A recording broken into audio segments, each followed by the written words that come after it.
Hey, what's going on, everybody? Coming at you with a little vlog tonight. And yes, vlog, because that's a new vlog. Gonna let you watch me play Spy and MVM for a little while I talk. And this round goes for a good, 20 minutes, I think, so that should be plenty of time to talk about whatever I have to talk about here. So the first thing I want to talk about is, I'm coming up on my 200th video, and part of the reason I'm making this is so that I can have an excuse to have 199th, because I decided to delete that Murder Time Fun Time video because I really don't need it anymore and people stopped watching it anyway. So, the next project that I'm going to have coming up for you guys is the Tale of the Dirty Double Crosser. And that is actually going to be... I've had a change of plans. I'm going to actually split that into two parts instead of just have it all in one video. So, the first part is going to be in Gary's mod, like it was originally going to be. And, I already have that all set up so that I can just, the video's done. I'm probably gonna upload it tomorrow, or if you're watching this tomorrow, you probably already saw it if I uploaded it. But, that is the plans that I have for that. It's going to be in two parts. So the first part kinda gets you familiar with the story and shows you shows you what's going on. And, with that, you can, move on to the second part once I get done with it, and that'll be in Source Filmmaker. I'm moving to Source Filmmaker because it'll offer a lot more freedom than Gary's mod currently does, especially with Gary's mod 13 coming out soon. And when it does, Henry's animation tool, which is what I use to animate the ragdolls, is going to be outmoded. It's not going to work properly anymore. I mean, I talked to the guy on Face Punch, and he said that he's not going to be supporting it in Gary's Mod 13 while he's in college. But, I mean, he does have a working version, but it's only going to be, I believe he said, frame by frame, stop motion, so, that is not going to make my life easy. I mean, I don't know what exactly it's going to be, or if it's just going to be smooth animation, or if it's just no more keyframes, you just gotta animate it by hand like any old-fashioned stop-motion animation that you can see nowadays. But, I'm gonna be moving away from that and over to Source Filmmaker because, like I said, it may take a little while to learn, but I've heard that it's actually not that hard once you get the hang of it. And it allows me more freedom to move the ragdolls, I mean, not the ragdolls, the characters and stuff around, because I don't know if you've ever tried to animate an antlion in Gary's mod, but let me tell you from experience, it is a royal pain in the ass.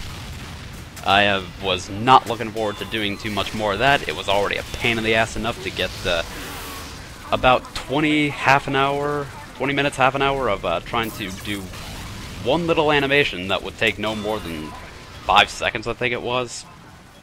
It's annoying, guys. Just, don't try it, you will save yourself a lot of headaches, trust me. So in a Source Filmmaker I can also pull animations from Half-Life 2, I believe, so I can have the antlion running, flying, and then I can get dry bones on him and so he can ride him around. Don't want to spoil too much about the project though. But yeah, also, it has a little saxy potential, I was thinking, now that I've recently just thought of that actually when I was putting this together. I just thought, hey, maybe if the Saxies come out, I could probably put this up for the Saxies and see how it goes. I mean, I'm really hoping to move away, like I've said a billion times before, move away from Roblox and more towards Valve or TF2 or Minecraft, pretty much anything but Roblox. But speaking of that, I have other projects lined up for you, eventually, when I get to them, and those are Raging Roblox Reviewer. Yes, it is in the works. I have been working on it, and it's getting closer to being finished. It's in the editing phase, which is the, pretty much the home stretch, but I'm gonna have a lot of work to do in that regard, because I gotta get the pictures, I gotta get the, all the video set up, gotta add the subtitles and shit like that, and, then that'll be all golden, but the recording is done, the voice work is done. I finished up the voice work like a week or so ago, I think. I don't remember. But it's getting close to being finished. Well, close-ish anyway. Closer than it was before, which was like no progress at all. So that's always progress, because progress is progress, and progress must grow.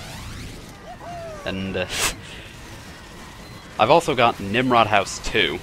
Now, I know that's not one of my more popular ones, but it's like, I figured I might as well try to continue, maybe, at least the people who actually like it, because I'm really trying to, experiment with that a bit and see if I can make it any better than the other ones were, because they weren't, well, it was a, like, learning as I go kind of thing, you know, because I still think that, the third one of the original trilogy turned out nicest of all. But, and I'm trying to go through the, Nimrod House 2 with the mindset that my character is a Nimrod. He is clueless to everything that is going on. He does not realize that people are dying out there, or people are dead, or no one is around, and he's the only one there.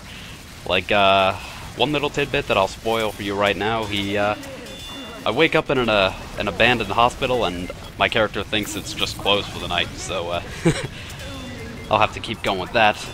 And, I've got plenty of work to do with that one. All I have to do for that is just voice work, and, that'll be covered, but I don't even know how far I am. Not very far at all, but, I'll, get there as soon as I can, because I've got a lot of stuff to worry about right now. I've got college, I got the videos, I got a lot of things.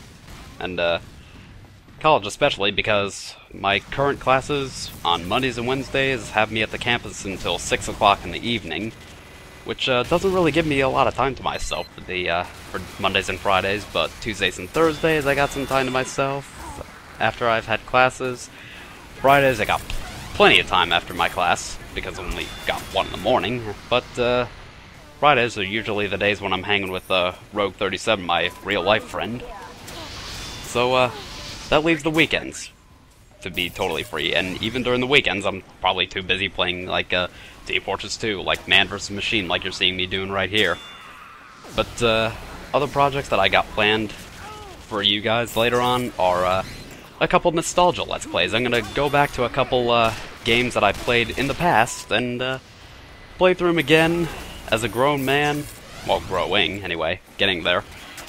But pretty much, I can tell you that both from the perspective like an 8-year-old and a 19-year-old, soon to be 20-year-old, these games are fun. The first one I've got is Hot Wheels Mechanics. I don't know if you've ever played it. Well, either of these actually, but Hot Wheels Mechanics was a game that pretty much combined racing, platforming, and parkour. I mean, I don't know of any other racing games where you can make your car jump. Like, not even with the ramp, just jump. It's like, is this a racing game or a platformer? And that's what makes it so unique, because it's like a combination of the two. It feels like they didn't know whether they wanted to make a racing game or a parkour platformer, so we got some sort of hybrid. But it's like, this is supposed to be a Hot Wheels game. I thought this was all about racing and all that, but it's a fun game. It's kind of short, but it was a lot of fun. Holds a lot of nostalgic value to me. I'd play that game any day. The other game that I got planned is the Toy Story 2 action game, which I especially loved. I still remember a good amount of it, actually.